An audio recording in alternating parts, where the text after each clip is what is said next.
کہ وہ مدرسے میں دینا تیرے ذمے نہیں تھا، ان کا خیال رکھنا تو ذمے تھا، لیکن ہم نے یہ عبادات میں صرف عبادات کو دین کا حصہ قرار دے کر معاملات بھی بگاڑ دیے، معاشرت بھی بگاڑ دی، اور ایسے معاملات بگاڑے، ایسی معاشرت بگاڑی کہ اب ہم اپنے بچوں کو معاملات اور معاشرت بتانے کے بھی قابل نہیں رہے، کیونکہ پتہ ہی نہیں،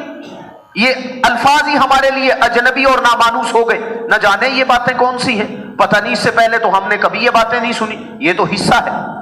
اللہ کے نبی نے معاشرہ ہی تو درست کیا تھا، اللہ کے نبی نے معاملات ہی تو درست کیے تھے، نبی صلی اللہ علیہ وسلم نے جا کے مواخات قائم کی تھی نا مدینے میں، حضرت انس رضی اللہ تعالی عنہ کے گھر میں 45 انصار 45 مہاجرین تھے، ان کو بھائی بھائی بنایا تھا، پھر ایک دوسرے کا انہوں نے خیال رکھا، ہاں بھائی بھائی ہم بھی بنتے ہیں لیکن اجنبیوں کے ساتھ، پرایوں کے ساتھ،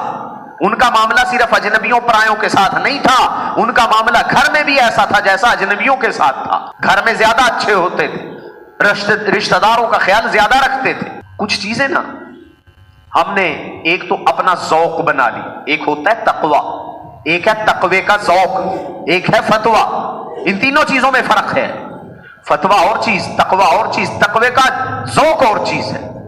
کچھ لوگ متقی ہوتے ہیں لیکن ان کے تقوی کا اپنا ایک معیار ہوتا ہے، وہ شریعت کو نہیں دیکھتے، زیادہ شریعت کو نہیں دیکھتے کہ شرعی حکم کیا ہے، کیا شریعت گنجائش دیتی ہے کہ نہیں دیتی، اس سے ان کو کوئی سروکار نہیں ہوتا، نہیں جی بس میرا دل نہیں کرتا،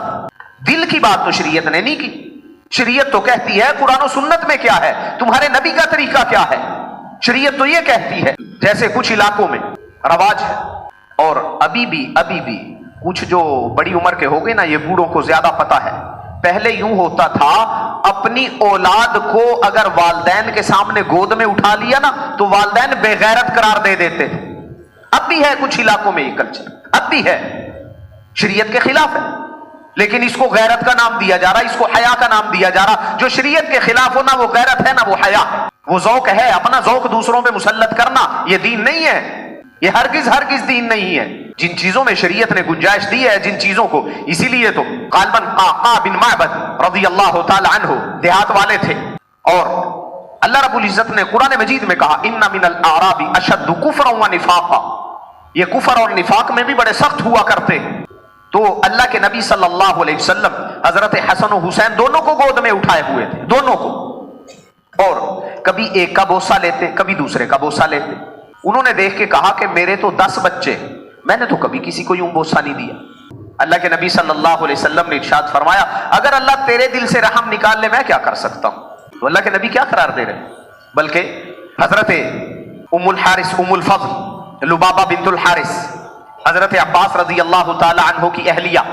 حضرت عبداللہ بن عباس کی والدہ لبابۃ الکبریٰ، رسول اللہ صلی اللہ علیہ وسلم کی یہ چچی بھی تھی، سالی بھی لگتی تھی، حضرت میمونہ رضی اللہ تعالی عنہ کی یہ ماں شریک بہن تھی، دونوں کی ماں ایک تھی، حضرت خالد بن ولید رضی اللہ تعالی عنہ کی والدہ لبابۃ الصغریٰ وہ ان کی بہن تھی، وہ بھی حضرت میمونہ کی ماں شریک بہن تھی۔ تو اللہ کے نبی صلی اللہ علیہ وسلم حضرت خالد بن ولید کے اس اعتبار سے خالو بھی لگتے تھے،